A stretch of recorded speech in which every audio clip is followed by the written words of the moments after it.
How are you? Class, yesterday we finished chapter 14. That was polygon. And now today this is the turn of chapter 15. That is quadrilateral. I have checked maximum of your copies. You have sent the copies, very good. But many of you are still not given your homework, not shown your homework. So you just show your work of exercise 14. But today we will talk about chapter 15, that is quadrilateral. So I am going to explain first of all what is quadrilateral.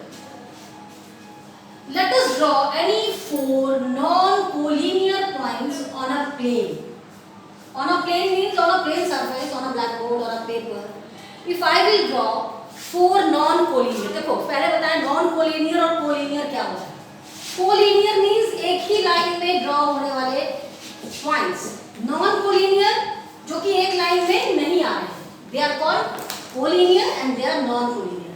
And here I am talking about कि अगर हम किसी plane surface पर four non collinear points को draw करते हैं और इनको नाम देते हैं ए, बी, सी और डी, और ए बी को ज्वाइन किया, बी सी को ज्वाइन किया, सी डी को ज्वाइन किया और डी ए को ज्वाइन किया. माइंड इट, इंटरसेक्ट नहीं होना चाहिए, सिवाय जहां पर आप पॉइंट्स पर मिल रहे हो.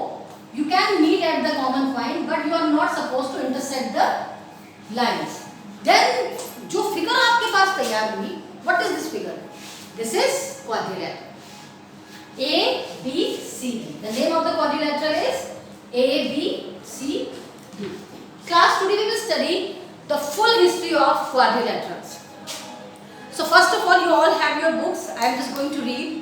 Let A, B, C, D be four points in a plane such that no three of them are collinear and the line segment AB, BC, CD and DA do not intersect except at their endpoints.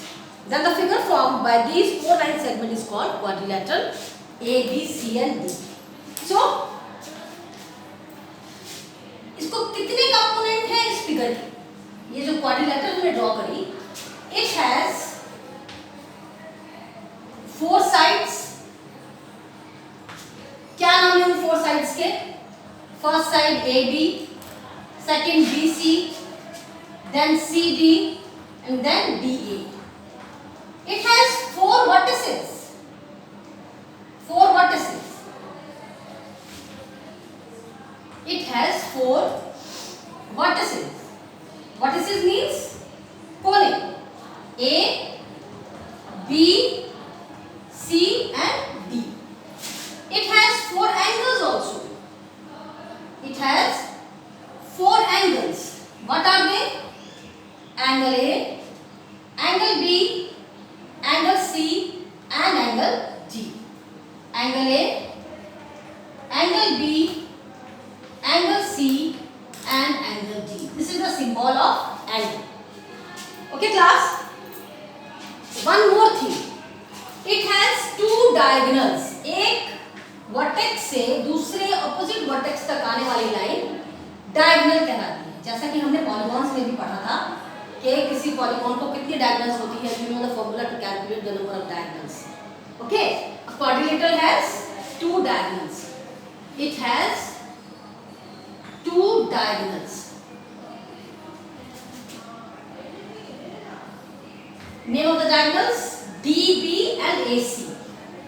AC and DB. Now class, after this we will study adjacent side of the quadrilateral. अब देखिए अब क्या क्या पढ़ना है.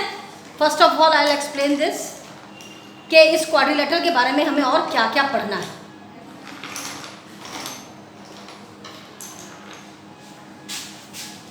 Number one, adjacent side. Adjacent sides of quadrilateral कौन कौन सी हैं? Number two, opposite sides. Opposite sides. Number three, adjacent angles. Adjacent angles. Adjacent angles. And after that opposite angles. opposite angles. Okay class, regarding the quadrilateral we will study all these four things. The very first thing is adjacent side. अगर मेरे साथ में नैनपिट miss या Vajda miss या कोई भी miss खड़ी हो तो we are adjacent to each other, एक दूसरे के साथ खड़े हैं। जैसे कि यहाँ पर आपकी लाइन है ए बी, इस लाइन के एडजेसेंट दो साइड्स हैं, पहली साइड ए डी और दूसरी बी सी, है ना।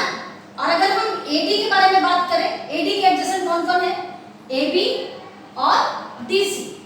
अगर हम डी सी के बारे में बात करें तो डी सी के एडजेसेंट ए डी भी है और सी बी भी है। And if we will talk about C B, इसके भी एडजेसेंट दो, मतलब इसके साथ सटे सटे दूसरी लाइन कौन सी है, ए बी और सी डी।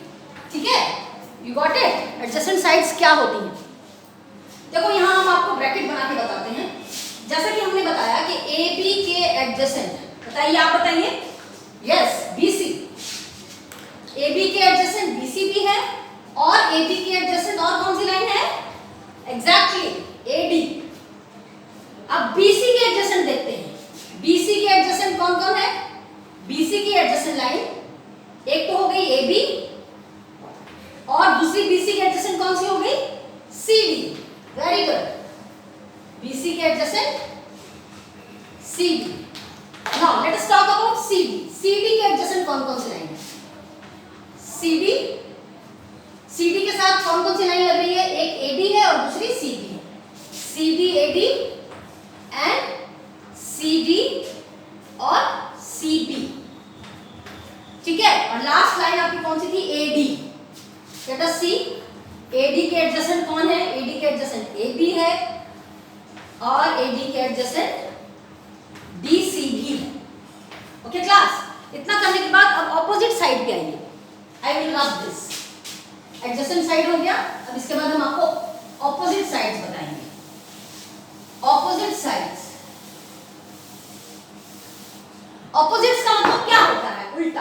अगर हम सामने खड़े हैं, मेरे ऑपोजिट जो खड़ा है वो मेरे यानी कि उल्टा जो खड़ा है वो मेरा ऑपोजिट हो जाएगा। तो नाउ लेट अस सी, AB एक लाइन सेगमेंट है, AB के ऑपोजिट कौन सी लाइन ड्रॉ की हुई है? You all can see from the board. AB के ऑपोजिट CD इज ड्रॉ। और अगर आपसे पूछा जाए कि AD के ऑपोजिट तो BC is draw. Is it clear? Opposite sides of a quadrilateral, opposite sides. जैसे कि AB के ऑपोजिट कौन सी लाइन है? AB के ऑपोजिट CD है और CD के ऑपोजिट AB। AD के ऑपोजिट कौन सी लाइन है? देखो हमने दोनों तरफ एरो इसलिए बनाया है कि AB के ऑपोजिट CD और CD के ऑपोजिट AB। AD के ऑपोजिट BC और सेम BC के ऑपोजिट AD। ठीक है, अब एडजेसेंट एंगल्स पे आएंगे। जैसे कि हमने एडजेसेंट साइड पढ़ी, वैसे ही एडजेसेंट एंगल्स पढ़ेंगे। एडजेसेंट एंगल्स का मतलब भी जैसा कि हमने आपको यहाँ पर समझाया, वैसे ही एडजेसेंट एंगल्स। एडजेसेंट एंगल्स देखिए, यहाँ एंगल A के एडजेसेंट कौन सा एंगल है? ये एंगल A है, इसके साथ लगा हुआ एंगल B और एंगल A के साथ एंगल B भी है। यहाँ भी पेयर बनेंगे, एंगल A का एडजेसेंट एंगल B और एंगल A का adjacent angle D। Angle A के साथ एंगल D। नैनपिट प्लीज इधर आइए जरा। जैसे कि हम यहाँ खड़े हैं और मेरे साथ यहाँ नैनपिट खड़ी, we both are standing, we are just adjacent to each other. ठीक है, मान लीजिए ये हमारी एक कॉमन आर्म है, बीच के common arm. I am here, मेरी एक हाथ है यहाँ पर, ये आर्म मेरा आया, इसके साथ सटे सटे नैनपिट का भी हाथ आया। अब इसको हम सिंगल हाथ नहीं करेंगे, this is the common arm. ठीक है, थैंक यू। तो ये कॉमन ए पॉइंट जो था वो AB के साथ भी है और ये पॉइंट AD के साथ भी है। ठीक है, तो उसी तरह से हमको एंगल भी मेजर करना है। एंगल A के एडजेसेंट एंगल B भी है और एंगल A के एडजेसेंट एंगल D है। और यहाँ पर आप देखिए कि एंगल A के बाद अगर एंगल B की बात करें, अगर एंगल B के साथ उसके एडजेसेंट कौन सा एंगल है? तो पहले एंगल A आ गया और एंगल B के एडजेसेंट एंगल C भी है। आप नोटिस करोगे कि दो बार भी लिखा जा रहा है। ठीक है, एंगल B के साथ एंगल, हम एंगल B की बात कर रहे थे ना, एंगल B के साथ एंगल A भी है, एंगल B के साथ एंगल C भी है। अब एंगल C की बात कीजिए, एंगल C के एडजेसेंट एंगल B भी आ रहा है और एंगल सी के एडजेसेंट एंगल डी भी आ रहा है। ये पेयरिंग हमने की है। अब आइए एंगल डी के साथ, देखो हमने पहले ए के पेयर बना लिए, फिर बी के बनाए, फिर सी के बनाए, अब हम एंगल डी के पेयर बनाएंगे। एंगल डी के एडजेसेंट एंगल ए बी है और एंगल डी के एडजेसेंट एंगल सी है। Angle D angle A and angle D angle C. Class किसी तरह की भी कंफ्यूजन हो, you can ask me again and again. Don't give this excuse to your parents कि आपको ऑनलाइन समझ नहीं आ रहा है, आप समझ नहीं पा रहे हो कैसे पढ़ना है। You are free to ask any question any time to all of us. Okay, now the last one, third के बाद फोर्थ था opposite angles. Opposite angles, opposite angle का मतलब एंगल ए के जस्ट ऑपोजिट कौन है? Angle C. एंगल बी के opposite कौन सा है? Angle D. Very simple. Angle A के ऑपोजिट एंगल सी और एंगल सी के opposite angle A. Angle B के ऑपोजिट एंगल डी और एंगल डी के ऑपोजिट एंगल बी। क्लास यहां तक हमने आपको एक्सप्लेन किया है। आपको सारा का सारा वर्क विद डेफिनेशन अपनी कॉपी पे नोट डाउन करना है, सारी की सारी। सबसे पहले क्वाड्रिलेटरल की डेफिनेशन, ये डायग्राम, इससे रिलेटेड जितनी चीजें हमने एक्सप्लेन करी हैं वो सारी की सारी आपको वन बाय वन अपनी कॉपी में लिखना है और उसके बाद से फिर आपसे हम कॉपी मांगेंगे। Okay class, thank you very much, have a nice day.